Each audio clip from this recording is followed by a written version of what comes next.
They tasked the class to craft deadly arms. The human snapped a chair leg and called it a spear HFY. The classroom floated near the edge of the academy ring, with wide windows that showed a slow river of stars. The room was built for minds, not bodies. Desks were smooth and light. Chairs were thin and shaped for comfort. Tools were clean, small, and safe. Nothing in the room looked like it could harm anyone. Instructor Hale stood at the front, hands behind his back, eyes calm.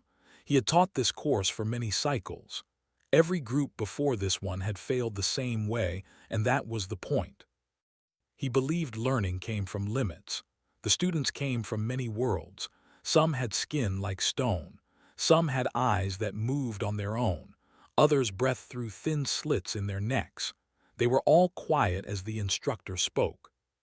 "Today you will design a weapon," Hale said. "Not to use, only to understand. You may only use what you see in this room. No energy tools, no outside parts. You have 2 hours." A low wave of confusion moved through the class. A few students looked excited. Most looked unsure. "This is a thinking task," Hale added. "Power is not allowed, skill is not allowed, only thought." He activated the room timer. The light on the wall began to glow a soft blue. The students broke into groups. Voices rose, some laughed, others argued. One group pulled apart a data tablet, hoping to turn its power cell into something sharp. Another tried to melt a pen using friction, rubbing it fast between flat palms. A tall student with wide shoulders bent a desk leg, trying to snap it, but the material bent and returned to shape. At the back of the room sat a human student named Aaron. He did not join a group. He did not speak. He leaned back in his chair and watched. Aaron had short hair and tired eyes. His uniform was old and slightly loose. He had been quiet since the course began, and most of the class had forgotten he was there. While others rushed, Aaron studied the room. He noticed the weight of the chairs, the way the floor met the wall, the thin edge of the desk frames. He picked up a chair and set it down again, testing its balance. Instructor Hale noticed him and frowned. Humans were strange, but this one looked bored. Hale made a note in his mind. Disinterest often hid weakness. Time passed, tools failed, designs fell apart. One student dropped a broken device and cursed softly. Another slammed a fist on a desk in anger. An hour left. A group near the center tried to build a throwing weapon using elastic cords from a storage panel. The cords snapped and whipped back, leaving red marks on their arms. The tall student who bent the desk leg gave up and sat down hard, breathing fast. Aaron stood up. The sound was small, but it caught attention. He walked to an empty chair near the wall. He gripped one leg near the base and twisted. There was a sharp crack. The room went silent. Aaron snapped the leg free in one clean motion. The break was rough, jagged at one end. He looked at it, then dragged the broken end along the floor. Sparks flashed as the material ground down, growing sharper with each pull. A few students stared. Someone laughed, thinking it was a joke. Aaron tore a strip of cloth from his sleeve. He wrapped it tight around the smooth end of the chair leg, forming a grip. He tested the weight in his hand, adjusting the balance by shaving off a little more from the point. He stepped back and looked at it once more. It was simple, long, sharp. He placed it on the desk in front of him and sat down. Whispers filled the room. Instructor Hale walked closer. His expression was controlled, but his eyes were sharp. "What is that?" Hale asked. Aaron looked up. "A spear," he said. The laughter grew louder. "A spear," Hale repeated. "From furniture," Aaron nodded. "Yes." Hale looked at the timer. 40 minutes remained. "This is a design task," he said, "not a performance." Aaron stayed quiet. Hale turned back to the class. "Continue," he said. "Do not be distracted." But the room had already changed. Eyes kept drifting toward the simple weapon on the desk. Another student raised a hand. "Instructor," she said, "is that allowed?" Hale paused. He looked at the spear again. There was no rule against breaking furniture. No rule against sharp edges. He had assumed no one would try. "It is allowed," Hale said slowly. The laughter stopped. The timer ticked down. No other design came close to completion. When the final light flashed red, Hale called for attention. "Present your concepts," he said. Groups spoke one by one. Most explanations were long and weak. Designs depended on parts that had failed or ideas that could not work without power. When it was Aaron's turn, he stood and picked up the spear. "This is a pointed stick," Hale said. "Explain." Aaron held it out so the class could see. "It is balanced," he said. "It is sharp. It can keep distance between me and danger. It is easy to make, easy to replace." "That is all?" Hale asked. "Yes." Hale looked at the spear for a long moment. He had studied history, but only as theory. He knew this shape. He did not like that he knew it. "This task was not about use," Hale said, "only understanding." "I understand," Aaron replied. The instructor felt something shift. He nodded once. "Very well," Hale said. "We will test understanding." A low murmur passed through the class. Hale walked to the control panel on the wall. "This room has a training unit," he said. "Normally it is used by advanced classes. Today we will make an exception." The floor panels near the center slid apart. A metal platform rose, smooth and clean. On it stood a training drone, gray and quiet. "This unit is designed to avoid harm," Hale said. "It can move fast. It can react. It cannot be damaged by approved classroom tools." The students stepped back. "Who will demonstrate?" Hale asked. No one spoke. Hale looked at Aaron. Aaron did not hesitate. He walked forward and stepped onto the platform. "Remember," Hale said, "this is not combat, only interaction." Aaron nodded. He held the spear loosely, not raised. The drone powered on. Its sensors glowed faint blue. It moved in a slow circle, tracking. A tone sounded. The test began. The drone moved first, darting forward, then back. It tested range. It tried to flank. Its movements were smooth and careful. Aaron watched. He shifted his feet slightly. He did not chase. The drone lunged. Aaron stepped aside and thrust the spear forward in one clean motion. The point struck a joint between panels. There was a dull crack. The drone spun and fell, sparking. The platform went still. Silence filled the room. Hale stared. He had not expected that. The joint was known but rarely hit. The drone shut down. Aaron lowered the spear. "That was not possible," someone whispered. Hale stepped forward slowly. He looked at the disabled drone, then at the spear. "How did you know where to strike?" Hale asked. Aaron shrugged. "I guessed," he said. "Things with moving parts break there." The instructor felt cold. That was not guessing. That was memory passed down through time without books. The test ended. The class was dismissed early. Students left in silence, casting looks back at the spear. Aaron stayed behind. He returned the broken chair to the corner and placed the spear on the desk. Hale watched him. "You did not design," the instructor said. "You remembered." Aaron paused. "My people learned by doing," he said. "We did not always have safe rooms." Hale nodded slowly. As Aaron left, Hale activated a private terminal. He began to search human history deeper than the academy required. The stars outside the window drifted on, unaware that something old had been shown again. And it would not be forgotten. The next class did not begin like the others. When the students entered the room, they noticed changes at once. Two security observers stood near the walls, silent and still. The broken chair had been removed. The drone platform was sealed beneath the floor. Everything looked clean again, but the feeling was different. Instructor Hale stood at the front, reading from a small screen. His face looked tired. Aaron took his seat near the back. He felt eyes on him but did not look around. He sat still, hands on the desk, calm. The lesson was supposed to focus on theory, combat logic, risk control, safe design. Hale spoke, but the class did not listen well. Thoughts kept drifting back to the spear, to the broken drone, to the sound it made when it fell. Finally, a student near the front spoke. "Instructor," he said carefully, "was yesterday planned?" Hale looked up. "No," he said. "Then why allow it?" another asked. Why test something that old? Hale paused. Because understanding requires exposure, he said, and because we assumed limits that were not real. Eyes turned to Aaron again. The lesson ended early. As students left, low voices filled the hall. Some sounded excited. Others sounded afraid. Later that day, Hale was called to a private review chamber. 3 figures appeared on the wall screens. Their faces were blurred by protocol. Their voices were calm but cold. "You exceeded the lesson boundary," one said. "I followed the rules," Hale replied. "The design was allowed." "You tested it," another said. "That was unnecessary." "It was educational," Hale said. "The human showed insight." There was a pause.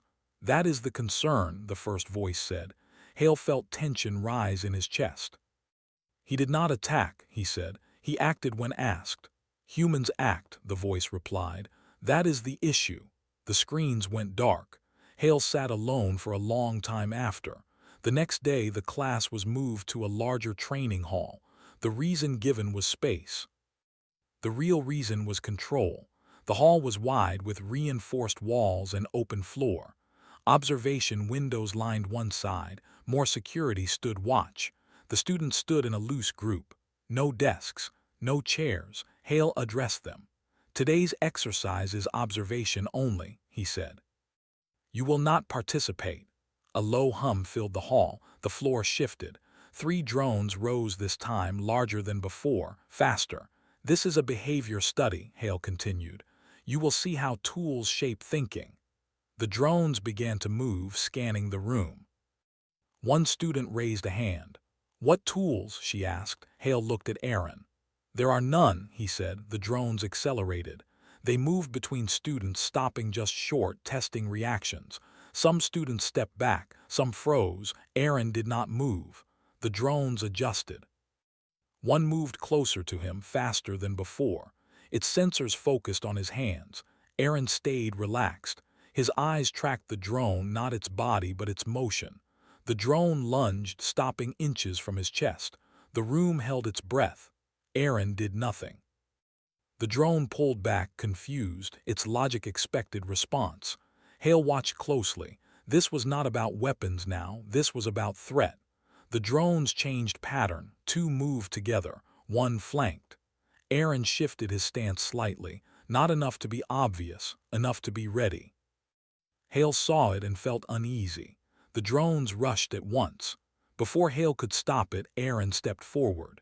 He grabbed a loose panel from the floor edge, ripped it free, and swung it hard. The panel shattered against the drone's sensor cluster. The machine spun out of control, crashing into another drone. Both fell. The third drone stopped midair. Silence followed. Security moved at once, surrounding Aaron. "Stand down," Hale ordered. "All of you." Aaron released the broken panel. He raised his hand slowly. "I did not plan to act," he said calmly. "They crossed distance." One of the security officers spoke into a device.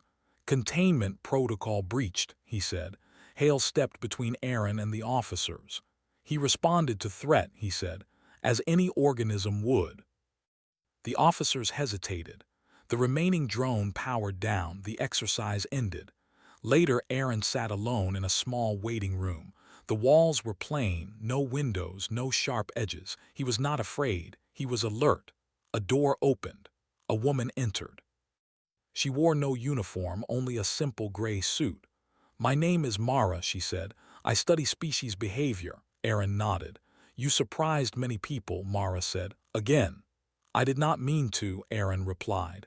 "That is not comforting," she said. "You act without permission." Aaron looked at her.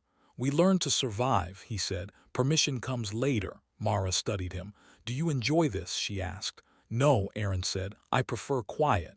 "Then why react so fast?" "Because danger does not wait." Mara leaned back. "Do you know how many species built tools before weapons?" she asked. Aaron shook his head. "Almost all," she said. "Do you know how many turned tools into weapons without guidance?" Aaron stayed silent. "Only yours," Mara said. She stood. "You will continue the course," she said, "but you will be watched." "I already am," Aaron said. Mara paused, then left. Outside the room, Hale waited. They are afraid, Hale said softly. Aaron looked at the floor. They should study history, he said. They are, Hale replied. That is why they are afraid. As Aaron walked away, Hale realized something he had not before. The spear was not the problem. The problem was that humans did not need lessons to remember how to fight. They only needed a reason. And the Academy was starting to give them one. The Academy did not sleep after the second incident. Systems that once ran in the background now worked without pause. Records were opened that had not been touched in many cycles. Analysts gathered in quiet rooms and stared at human data feeds with growing concern. Aaron continued attending classes. On the surface, nothing had changed. Lessons were calm. Assignments were safe. No drones, no tools, but eyes followed him everywhere. Some students avoided him. Others watched with interest. A few tried to speak to him, but their words felt careful, measured. Aaron noticed it all. He did not react. In one cultural theory class, students were asked to present on the development of intelligence in their species. One by one, they spoke about cooperation, adaptation, and environmental harmony. When it was Aaron's turn, he stood and faced the room. Humans learned by failing, he said. We lost often. We survived by changing. That was all he said. He sat down. The room was silent. After class, two students followed him into the corridor. One had wide eyes and soft skin. The other walked with a stiff gait. You did not explain weapons, the first said. They are part of failure, Aaron replied. The second student hesitated. Do you enjoy making others afraid? Aaron stopped walking. He turned slowly. Fear keeps people alive, he said, but I do not enjoy it. They left him alone after that. Elsewhere in the academy, a research group met behind sealed doors. Screens showed images of early human tools, stones shaped by hand, wood sharpened by friction, metal bent by heat and force. A senior analyst spoke. They did not wait for safety, she said. They created it. Another analyst shook his head. No, he said. They created danger and learned to stand inside it. The room grew quiet. They pulled up simulations. Human hunters facing animals twice their size. Groups using coordination instead of strength. Simple weapons used with precision. They learned where to strike, someone said. Not how hard. Back in the student housing wing, Aaron sat on his bed, cleaning a small tear in his uniform. He used a needle and thread, slow and steady. A knock came at the door. Instructor Hale stepped inside. He looked older than before. They are digging into your history, Hale said. They should, Aaron replied. Hale sat down. Some on the council believe humans should not be trained here. Aaron did not look up. Because we adapt too fast, he said. Yes, Hale admitted. Aaron tied off the thread and set it aside. We adapt because we had to, he said. Your worlds were gentle, ours was not, Hale sighed. Gentle is relative, he said, but we avoided direct violence when possible. Aaron met his eyes. We did not have that choice. The next week, the Academy announced a joint study exercise. Selected students would observe a controlled survival simulation from a secure platform.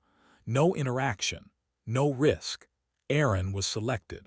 The platform hovered above a sealed environment. Below them lay a simulated terrain of rock, sand, and broken structures. The air shimmered with heat. Inside the simulation, artificial creatures moved, fast, sharp, designed to test response under pressure. Students stood behind a barrier, watching. This is observation only, the guide repeated. No input. The simulation began. A virtual subject appeared in the terrain. It was a standard model designed to represent an average sapient being. The creatures attacked at once. The subject ran, it hid, it failed. Within minutes, the subject was overwhelmed. The guide paused the simulation. This demonstrates the importance of preparation, he said. Aaron spoke without raising his voice. Preparation without tools is still preparation. The guide frowned. That is outside the lesson. Then the lesson is incomplete, Aaron replied. Murmurs spread. The guide restarted the simulation with a change. The subject now had limited movement freedom and access to environmental debris. "This is still observation," the guide warned. The creatures attacked again.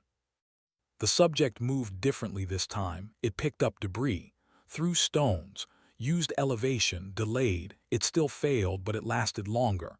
Aaron watched closely. His eyes followed patterns, not events. Suddenly, an alarm sounded. The barrier flickered. The simulation creatures paused, then turned toward the platform. "That is not possible," the guide said. The barrier failed. The creatures leapt. Students screamed and ran. Security systems lagged. The platform shook. Aaron moved. He grabbed a loose railing support, tore it free, and shoved it into the joint of the platform's control housing. Sparks flew. The platform stabilized. A creature landed near the edge. Aaron picked up a fallen metal rod and held it low. The creature lunged. Aaron struck once, hard and precise. The rod bent, but the creature fell back, stunned. Security finally engaged. The creatures froze and vanished. Silence followed, broken only by heavy breathing. The guide stared at Aaron. "You were told not to act," he said. "There was danger," Aaron replied. Later, the incident was labeled a system's fault. No one believed that. The council met again. "They cannot be contained by observation," one voice said. "They respond faster than our systems," said another. A third voice spoke softly. "They think in threats, not rules." Mara stood at the edge of the room. "They think in survival," she said. "Rules come after survival." "What do you propose?" the first voice asked. Mara hesitated. "Study them honestly," she said. "Not as a risk, but as a model." The room went quiet. Back in the housing wing, Aaron sat alone again. His hands were steady, but his thoughts were heavy. He did not want to be a lesson. He did not want to be watched. He wanted to learn, to grow, to exist without being a warning. But the academy was changing. Students whispered about humans now not as equals but as forces. Some feared them. Some admired them. None ignored them. Hale visited him one last time that cycle. "You are no longer just a student," Hale said. "You are a subject." Aaron nodded. "I know." "They will push harder," Hale continued. "They will test limits." "They already are," Aaron said. Hale stood to leave. "If things go wrong," he said, "remember that not all of us see you as a threat." Aaron looked up.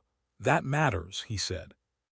When Hale left, Aaron lay back and stared at the ceiling. He thought of Earth, of stories passed down, of hands shaping tools from nothing. The galaxy was finally looking at humanity's past. It did not yet understand what that meant, but it would. Soon the alert did not sound like a drill.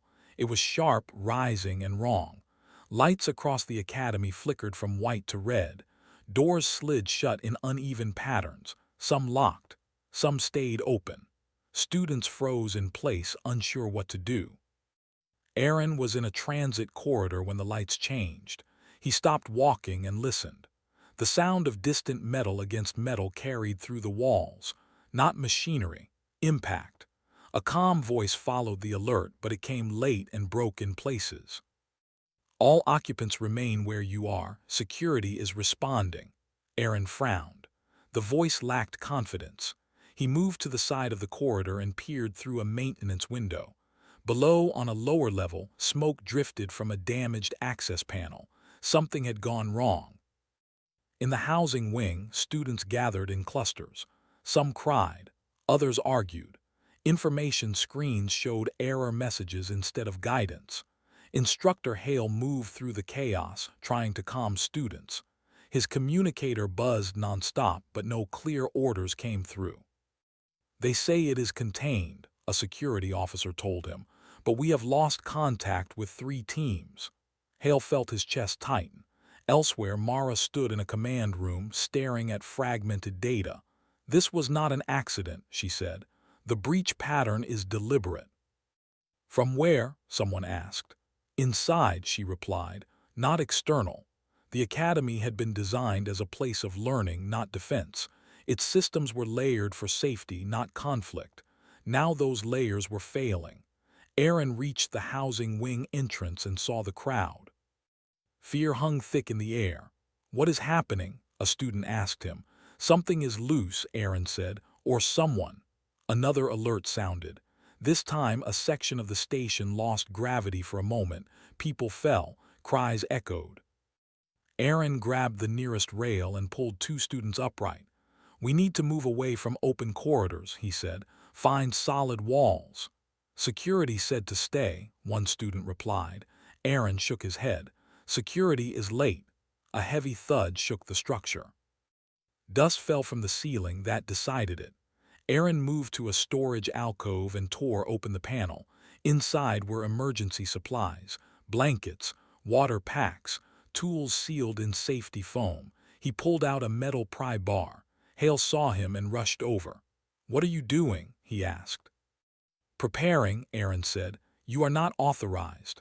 "I am not waiting," Aaron replied. Another impact hit closer this time.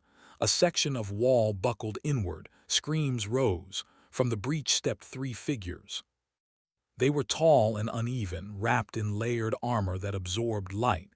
Their movements were sharp, purposeful. They did not speak. Security fire hit them moments later. Energy bolts splashed across the armor and dispersed. The figures advanced. Students panicked. Aaron stepped forward. He broke the pry bar against the floor edge, snapping it into two shorter pieces. He tested the weight, then handed one to Hale. "Hold it like this," he said, adjusting Hale's grip. "Do not swing wide." Hale's hands shook. "I am not trained for this." "You do not need training," Aaron said. "You need timing." The figures closed in. Aaron used the environment.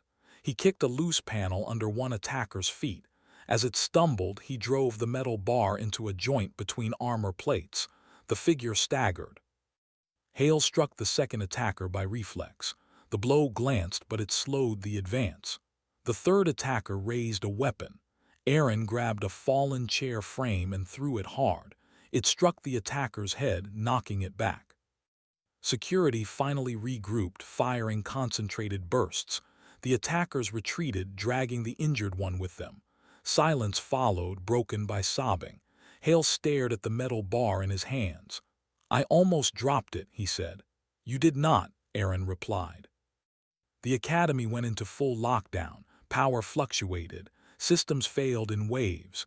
Reports came in of similar breaches across multiple levels. Mara joined Hale and Aaron in a secured room. "They are probing," she said, testing response. "Who are they?" Hale asked. "We do not know," Mara said, "but they planned for our defenses."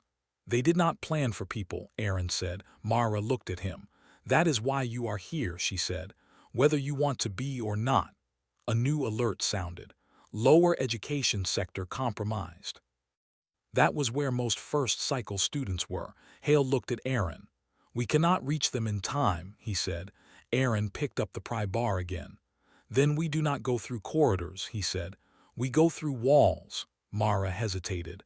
"That will damage the station." "It is already damaged," Aaron replied. They moved. Using tools and force, they broke through thin partitions, creating direct paths. Others followed, copying movements, learning fast. Simple weapons appeared. Rods, panels, weighted cables. Fear turned into focus. When the attackers appeared again, they did not find helpless students. They found resistance. It was messy, unplanned, effective. The attackers withdrew fully after the third clash. Security regained control hours later. The academy survived, but it was scarred. In the aftermath, students sat wrapped in blankets, staring at their hands, at the tools they had used. They had crossed a line. Mara stood before the council again. "This is what humans bring," one voice said. "Chaos." "No," Mara replied. "They bring response." Hale stood beside Aaron in the quiet that followed. "You saved lives," Hale said. "We all did," Aaron replied. But deep down, he knew something had changed. The academy would never be just a place of learning again. It had become a place that remembered how fragile peace really was. And that memory had a human shape. The academy did not return to normal. Repairs began at once, but the damage went deeper than broken walls and scorched floors. Trust had cracked. Assumptions had failed. The idea that safety could be designed without preparing for violence no longer held. Classes were suspended. Students were confined to secured zones while investigations continued. Guards were visible everywhere now, no longer hidden behind smooth systems and polite distance. Aaron sat in a quiet medical room while a scanner passed over his body. The screen showed no injury. "You are clear," the medic said, "physically." Aaron nodded and stood. His hands were steady, but his thoughts were not. Outside, Hale waited. "They want to see you," Hale said. "I know," Aaron replied. They walked together through reinforced corridors to a council chamber Aaron had never entered before. The doors slid open without sound. Inside, the room was wide and cold. A curved wall of screens showed council members from distant systems. Their faces were sharp with focus. Mara stood near the center. "Aaron," she said, "this is a formal review." Aaron stood straight. He did not speak first. "You acted without authorization," one council member said. "Yes," Aaron replied. "You damaged academy structure," another said. "Yes." "You influenced other students to engage in combat behavior." Aaron paused. "I showed them how to survive," he said. A low murmur moved through the chamber. One council member leaned forward. "Do you believe violence is the answer to every problem?" "No," Aaron said, "but pretending it does not exist is worse." Silence followed. Mara spoke. "The attackers planned around our systems. They did not plan around people." The response was improvised, inefficient, and effective. "Because of him," a council member said. "Because of humans," Mara replied. "He was only the first to move." Another voice joined in. "That is exactly why humans are dangerous." Aaron met the screen's gaze. "We are not dangerous," he said calmly. "We are prepared." The council recessed briefly. The screens dimmed. Hale exhaled slowly. "You should be afraid," he said quietly. Aaron shook his head. "Fear wastes time." When the screens lit again, the council returned. "We have reached a decision," the lead voice said. "Humans will not be removed from the academy." Hale's eyes widened slightly. "However," the voice continued, "they will not be treated as standard students." Aaron waited. "A new program will be formed," the council said. "Adaptive response, survival logic, crisis leadership." Mara smiled faintly. "You will be asked to participate," the voice said. "To teach." Aaron frowned. "I am not a soldier." "No," the council replied. "You are worse." The word hung heavy. "You do not follow doctrine," the voice continued. "You do not wait for permission, you act when action is needed." Aaron took a breath. "I do not want war," he said. "That is why we want you," the council said. The screens went dark. Later, Aaron walked through the academy gardens. Artificial light reflected off metal leaves and stone paths. Students watched him as he passed. Some nodded, some looked away. A young student stepped forward, her voice trembled. "Will it happen again?" she asked. Aaron considered the question. "Yes," he said. "Somewhere," she swallowed. "Then what do we do?" "We learn," Aaron replied.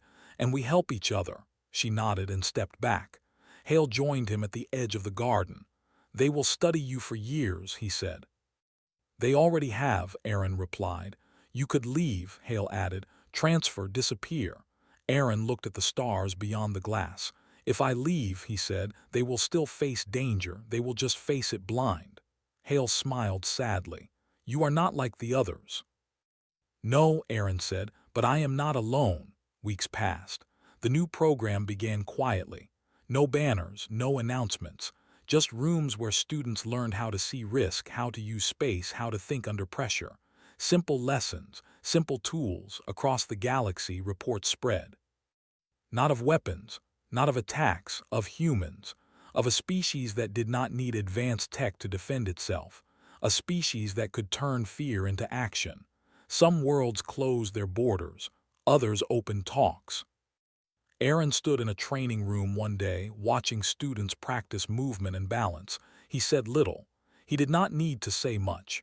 They learned fast, the academy watched, the galaxy listened. And somewhere beyond the stars, those who believed humans were weak began to reconsider. Because humanity had not snapped a chair leg to prove a point.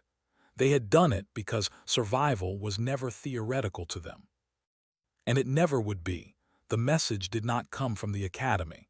It arrived through a deep channel, old and rarely used, one meant for emergencies that crossed borders.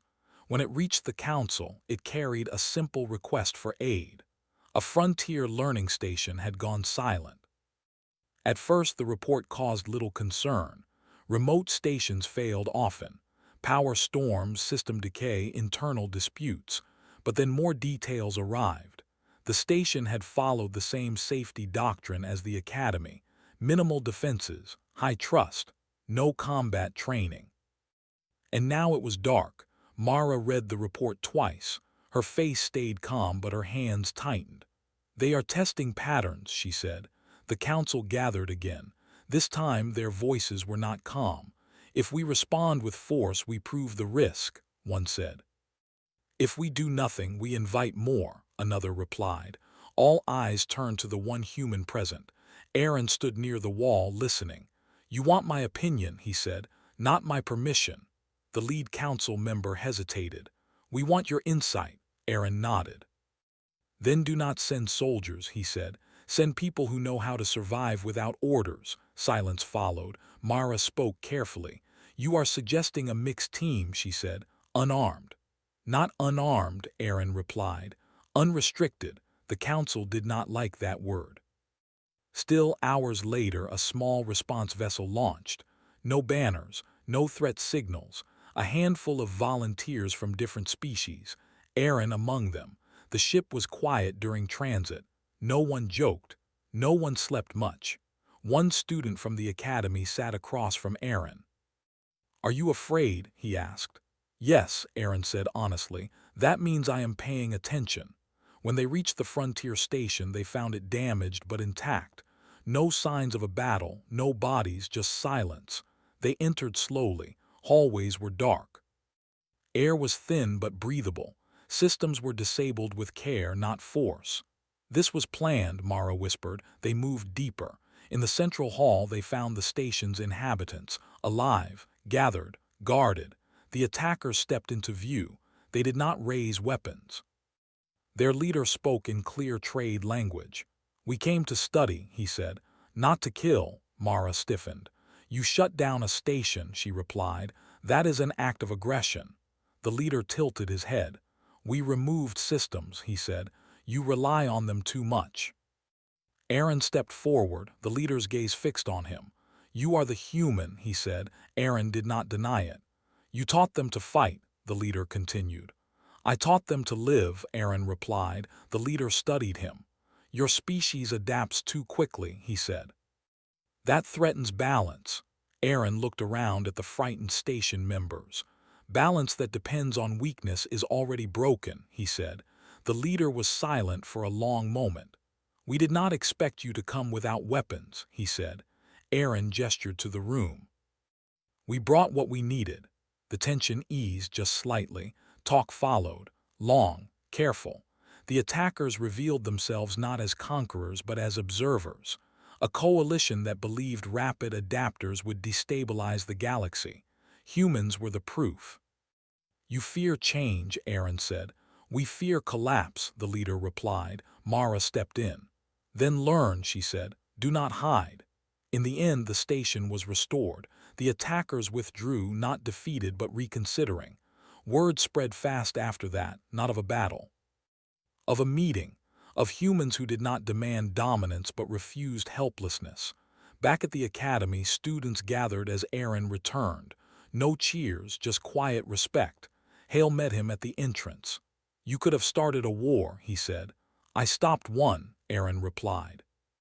Classes resumed slowly, but they were different now. Survival was no longer a hidden subject. Neither was fear. Students trained together, learned limits, learned when rules mattered and when they did not. Aaron did not become famous. He did not want to. But his presence changed how others thought. Across the galaxy, doctrines shifted. Stations reinforced not just walls but people. Councils debated adaptability as a strength, not a flaw. Some worlds invited humans to teach. Others barred them entirely. Aaron watched it all from a distance. One evening he stood in the same classroom where it had begun. New chairs, stronger materials. A student snapped a practice rod and shaped it carefully. "What is that?" the instructor asked. The student smiled nervously. "A spear," he said. Aaron watched from the back, silent. The galaxy had learned something important. Humanity did not invent violence. It remembered it. And it remembered something else too. How to stop when stopping mattered. That was the part the galaxy was only beginning to understand. Remember your training. Remember your oath. Together, we are the future of the fleet.